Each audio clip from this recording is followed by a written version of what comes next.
I have still yet to watch the Zachary Reese and Dushko Todorovic fight, let alone pretty much the entire card that just passed by, because it was one of the worst cards that I've had of the year, pretty much getting reverse swept, and even having the Aaron Blanchfield fight fall out last minute.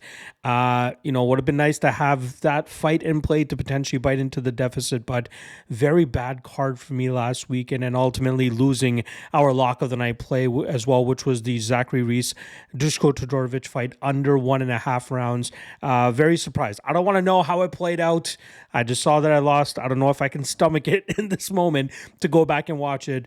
So maybe when I have to research these guys again for the next fights, I'll take a look at it. But as of right now, I'm going to take it as an L.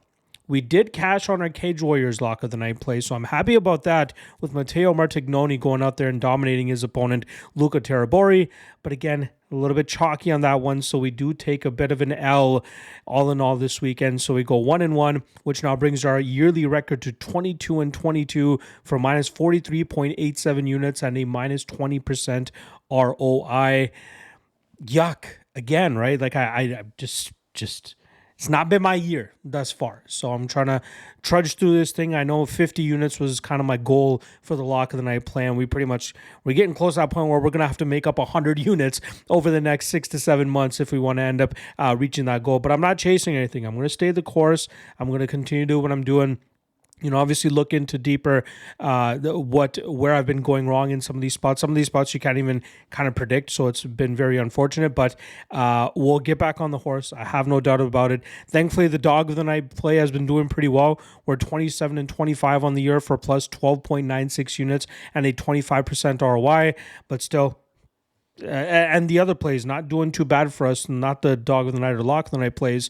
So we're not too far in the hole for the year, but still, the lock of the night play is the bread and butter. And it's definitely not feeling like it. It's more feeling like peanut butter and jelly than bread and butter. And if you guys know me, I'm allergic to peanuts. So there you guys go.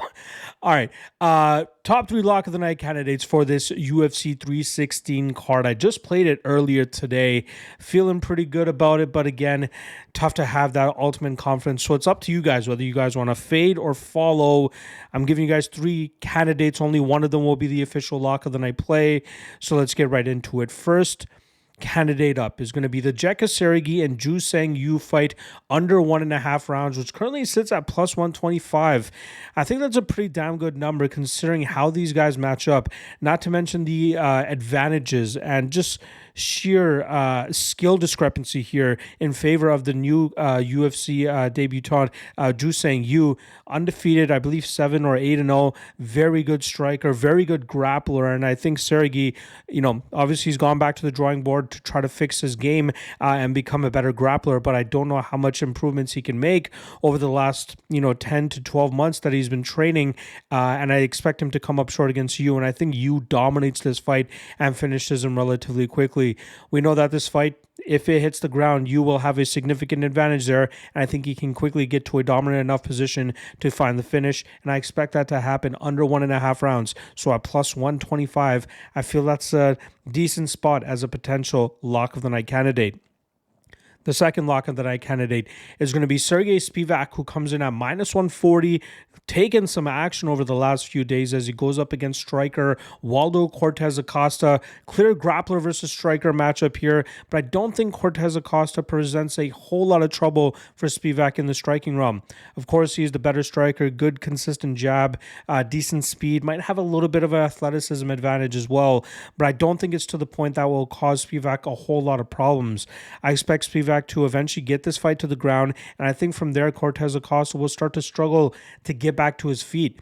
He might have some early success in terms of stopping the first few takedowns or getting up immediately after the first or second takedown, but as that pressure starts to mount up, I think it'll get harder for him to get back to his feet, and I think it's just a matter of time before Spivak eventually finds that submission position to eventually get that finish here, and I feel pretty good about him as a potential lock of the night candidate. Third and final lock of the night candidate is going to be Merab Dvalishvili, who comes in at minus 265 as he tries to defend his bantamweight title for the second time, and this time against the man that he originally wanted from back in September.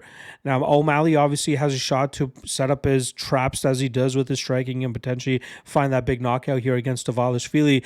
But we know what Dvalishvili brings to the table, and everybody and their mother knows what he's going to do. But just like Khabib used to do in his prime, he still goes out there, he gets the takedowns, and he just does damage from that top position. With Dvalishvili, it's just cardio, high pace, high pressure, multiple takedown attempts, making up for the lack of technique in his striking game by throwing a lot of output and applying that pressure and keeping opponents guessing about what's coming at them. And that constant, level change, takedowns that are coming, knowing that he's fine with allowing opponents back to their feet so he can just take them back to the ground again, knowing that's going to tire them out. So, I expect him to do the same thing here against O'Malley. Earlier this week, we saw Dvalishvili around that minus 325, minus 350 line.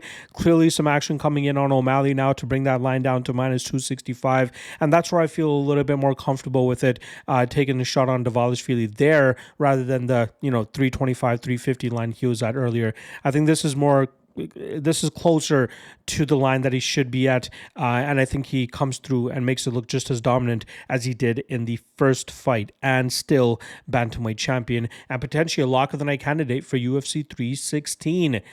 All right, I'll be back later today for the UFC 316 chalk or not segment. I'll see you guys then. Peace.